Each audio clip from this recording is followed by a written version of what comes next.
Portfolio rebalancing theory पे अगला question है हमारा। एक ही क्वेश्चन है पोर्टफोलियो रीबैलेंसिंग थ्योरी पे। तीन तरह की पोर्टफोलियो थ्योरीज होती है। एक तो buy and hold policy, constant mix policy, और तीसरा था constant proportion portfolio insurance policy. उसी पॉलिसी पे ये क्वेश्चन है। मई 2012 की एग्जाम में आई थिंक पूछा गया था। Indira has a fund of ₹3 lakh. Indira के पास 3 लाख रुपए है, which she wants to invest in share market, जो वो शेयर मार्केट में इन्वेस्टमेंट करना चाहती है, with rebalancing target after every 10 days. मतलब वो रीबैलेंसिंग करेगी कब? हर 10 दिन में। To start with for a period of 1 month from now. मतलब आज से लेके 1 महीने तक ही ये पॉलिसी फॉलो होगी, जो भी है 10-10 दिन में रीबैलेंसिंग करने की। The present Nifty is 5326। अभी निफ्टी कितना चल रहा है? 5326। The minimum Nifty within a month can at most be 4793.4। तो ये मिनिमम है, फ्लोर वैल्यू आपको दी हुई है, निकाल सकते हैं अपन इससे कि 1 महीने के अंदर में मिनिमम कितना जाएगा, गिर गिर के सिर्फ 4793.4 तक जाएगा Nifty.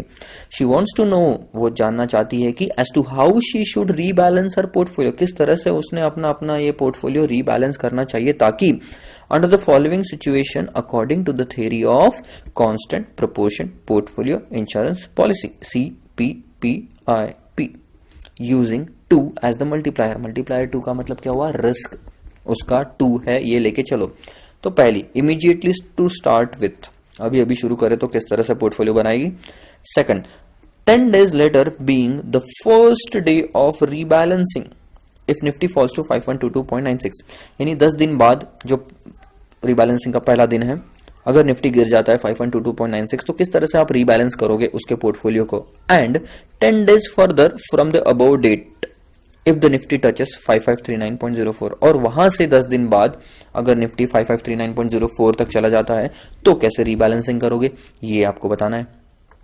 For the sake of simplicity calculation और सिंप्लिसिटी के पर्पस के लिए अज्यूम कीजिए that the value of her equity component, यानी कि उसके इक्विटी कंपोनेंट की जो वैल्यू है, will change in tandem with that of the Nifty.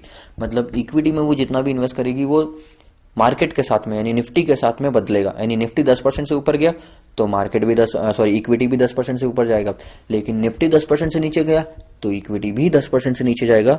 इसका ये बोलने का मतलब है। And the risk free security in which she is going to invest, यानी कि रिस्क फ्री सिक्योरिटीज अगर लगी, यानी जो इन्वेस्टमेंट करने वाले हैं हम, उसका कोई बीटा नहीं रहेगा, मतलब कोई रिस्क नहीं है, मतलब कोई चेंज नहीं आएगा उसमें मार्केट से रिलेटेड। यानी मार्केट निफ्टी कितना भी ऊपर नीचे हो जाए, रिस्क फ्री सिक्योरिटी की वैल्यू जितना इन्वेस्ट किया उतना ही रहेगी प्रिंसिपल। तो ये देखते हैं कैसे पोर्टफोलियो रीबैलेंसिंग थ्योरी हम उसमें यूज कर सकते हैं, और तीनों टाइम पे हम कैसे रीबैलेंसिंग करके इंदिरा के फंड को पॉलिसी के हिसाब से बना सकते हैं। अब देखो हमको क्या दिया हुआ है कि इंदिरा के पास में ना 3 लाख है, ठीक है।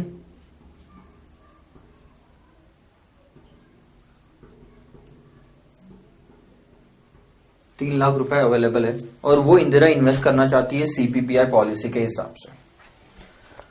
और हमको नीचे में ये भी दिया हुआ है कि for the sake of simplicity ये अज्यूम करो कि मार्केट अगर बढ़ा तो इक्विटी भी बढ़ेगा, मार्केट अगर गिरा तो इक्विटी भी गिरेगा। यानी the change in the market, the equity का जो प्रोपोर्शन है that will change according in tandem with the market. मतलब मार्केट 10% से बढ़ा तो इक्विटी भी 10% से बढ़ेगा, ये मान के चलो। तो पहले हम निकाल लेते कि maximum fall with in a month कितना होगा। हमको दिया हुआ कुछ डिटेल्स उसमें कि विद इन अ मंथ वो 4793.4 तक जा सकता है। अभी कितना है 5326, और यहां से 4793.4 तक जा सकता है। तो कितना परसेंट गिरेगा देख लो, मैक्सिमम कितना गिरेगा, ये हमको फ्लोर वैल्यू निकालने के लिए काम आएगा।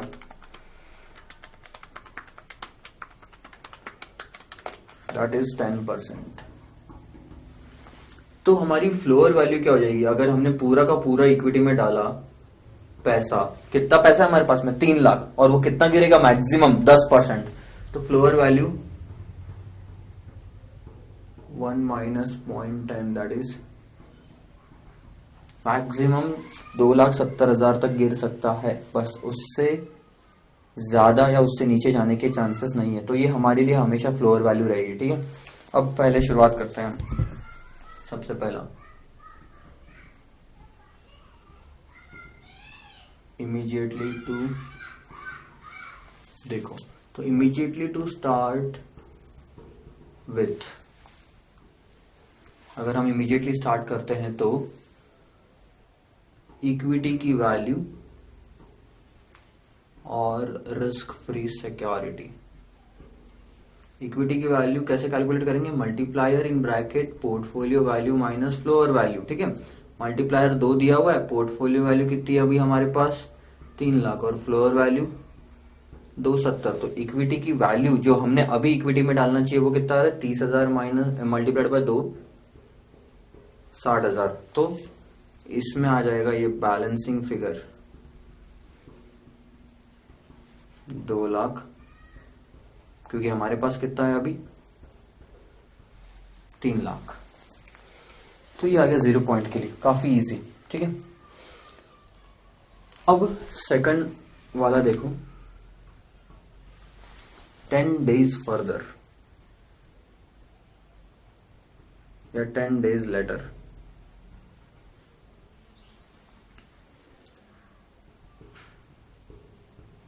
बिफोर रीबैलेंसिंग पोर्टफोलियो क्या है देख लेते हैं। इक्विटी की वैल्यू बदल जाएगी। अब 10 दिन बाद आ रहे हो आप, आपने इक्विटी कितना छोड़ा था, 60,000 रुपए। ठीक है, 60,000 का इक्विटी था जब मार्केट कितना चल रहा था, 5326। अब मार्केट कितना हो गया, 5122.96। तो इक्विटी की वैल्यू कितनी हो जाएगी, देखो 5326 पे 60,000 था, अगर मार्केट गिर गया 5,326 से 5,122 तो इक्विटी भी गिरेगा।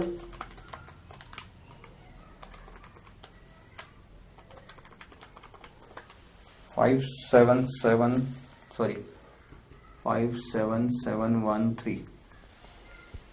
तो और risk free security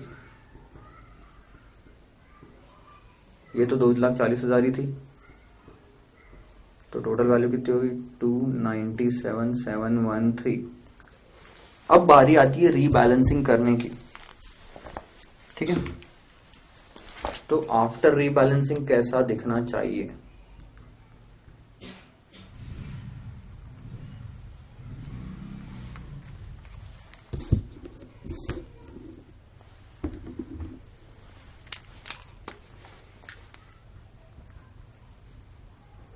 equity multiplier in bracket portfolio value minus floor value. अच्छा, अब पोर्टफोलियो वैल्यू कितनी आपकी 297,713।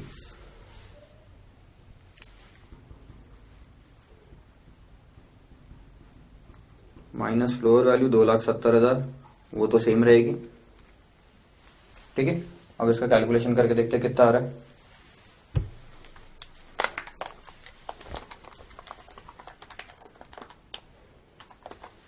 $55,426 और रिस्क फ्री सिक्योरिटी, ये तो बैलेंसिंग फिगर है। टोटल कितना आना चाहिए 297,713। देखो आप एक्स्ट्रा पैसे नहीं लेके आ रहे कोई पोर्टफोलियो में, बस ऊपर नीचे कर रहे हो। तो जो पहले पोर्टफोलियो की वैल्यू थी रीबैलेंसिंग करने के, वही बाद में होगी, बस ऊपर नीचे हो गया। तो कितना 242, 287। तो इसमें आपने किया क्या पता है, अभी यहां पे तो मैं नीचे लिख रहा हूं 10 इंदिरा शुड सेल आ रहा है 57,713 की इक्विटी को 55,426 करना चाहिए। इक्विटी वर्थ 2287, ये कहां से आया 57,713 less 55,426 and invest the same in risk free security. और ये जो लिखा है ना अपन ने, इसी को बोलते हैं रीबैलेंसिंग करना। ये जो हमने किया बिफोर रीबैलेंसिंग इतना, आफ्टर रीबैलेंसिंग इतना, तो कुछ इक्विटी हमने बेची, कुछ इक्विटी हमने खरीदी, that is called as rebalancing करना। ठीक है, तो आइए अब और देखते हैं 10 दिन बाद की हालात क्या है।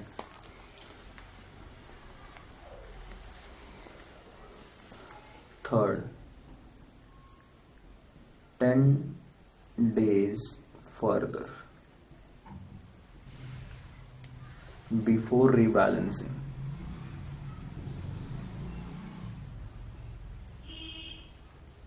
इक्विटी कितना छोड़ा था आपने? 57,713 छोड़ा था क्या? गलत, 55,426 छोड़ा था। ये है ना रीबैलेंसिंग के बाद की, जब आपने क्लोज किया उस दिन अपना लैपटॉप, तो आपने 55,426 पोर्टफोलियो यानी इक्विटी की वैल्यू बना के छोड़ा था, कुछ सेल करके छोड़ा था। तो 55,426 पे दिन खत्म हुआ था, और तब मार्केट कितना चल रहा था आपका? 5122.96, और अब मार्केट कितना हो गया देखो, 5539.04।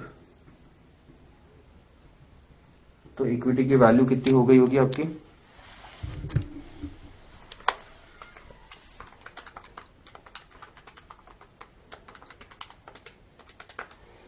59,928, और रिस्क फ्री सिक्योरिटी तो उतनी रहेगी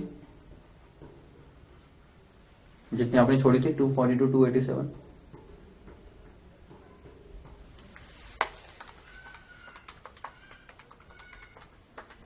$302,215। अब आफ्टर रीबैलेंसिंग देखते हैं हमने कितनी आनी चाहिए।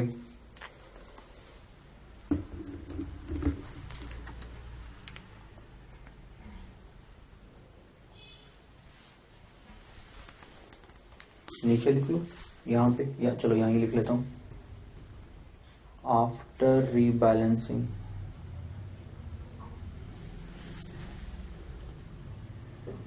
क्या है फॉर्मूला इक्विटी का? Multiplier in bracket portfolio value minus floor value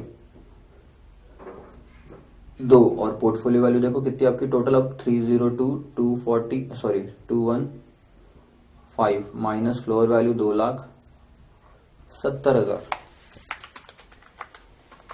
तो 64,430 होना चाहिए आपका इक्विटी में, और बाकी का बचा कुछ आ जाएगा रिस्क फ्री सिक्योरिटी में।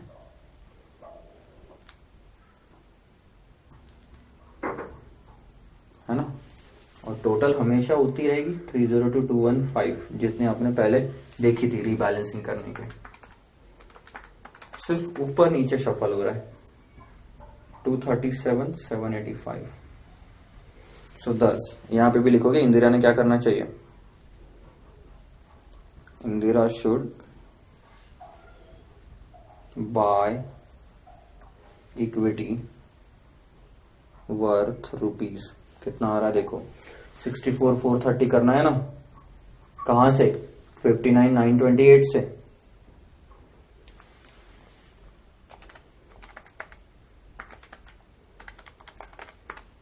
$4,502 and sell the same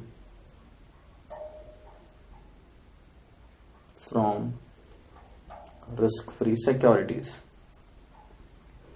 ये जो एक्टिविटी आप लेते हो ना आखिरी में, बाय करना और सेल करना, this is called as rebalancing the portfolio. पहले ये बनाया, उसके बाद आप 10 दिन बाद आके देखा आपने, तो आपके पोर्टफोलियो की वैल्यू 297,713 हो चुकी थी। तो उसी दिन आपने रीबैलेंसिंग किया, कुछ इक्विटी खरीदी या बेची, कुछ बेची इक्विटी, कुछ रिस्क फ्री सिक्योरिटी खरीदा, तो ये रीबैलेंसिंग करने के बाद ऐसा पोर्टफोलियो बना, और आप चले गए वापस। फिर आए तो फिर देखा कि ये जो पोर्टफोलियो आपने बना के छोड़ा था ये हो चुका है, अब इसको फिर से आपने रीबैलेंसिंग किया, फिर चले जाओगे, फिर 10 दिन बाद आओगे, फिर से रीबैलेंसिंग करोगे, फिर चले जाओगे। This is called as the constant proportion portfolio insurance policy, and the entire process is called as rebalancing the portfolio. Note down the answer, then will meet in the next question.